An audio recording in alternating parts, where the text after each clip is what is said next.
টাঙ্গাইল কালিহাতী উপজেলার কদিমহামজানি গ্রামে অবস্থিত এই ঐতিহাসিক মসজিদটি। লোকমুখে শোনা যায় এই মসজিদটি নাকি আপনা আপনি মাটির নিচ থেকে উঠে এসেছে। তো আজকে আমরা এই বিস্তারিত জানার চেষ্টা করব।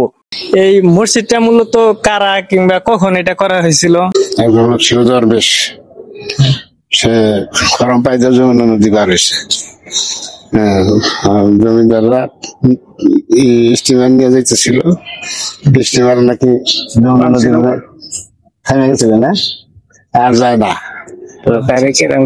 তার কাছে আপনি কি চান?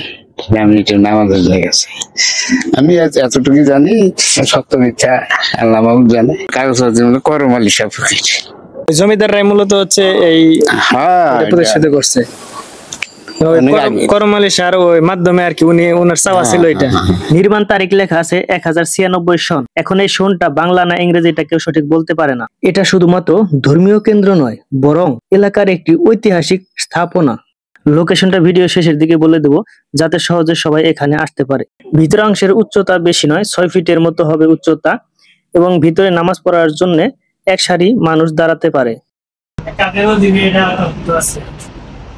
মসজিদটা 1992 সালে পুরাকীর্তি সংরক্ষণ নিয়ে নিচ্ছে।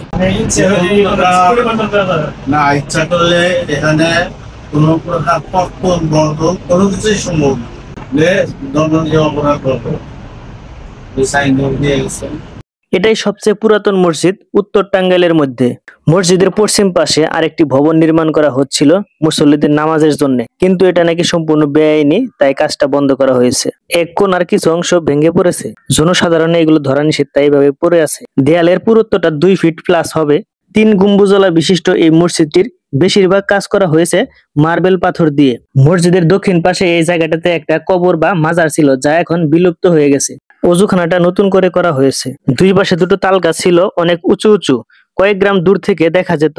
বেশি উঁচু হয়ে গিয়েছিল, এই জন্য রিস্ক মনে করে এগুলো এখন কেটে ফেলা হয়েছে। লোকেশন টাঙ্গাইল কালিহাতী পটল বাজার থেকে সল্লা রোড, কদিমহামজানি গ্রাম।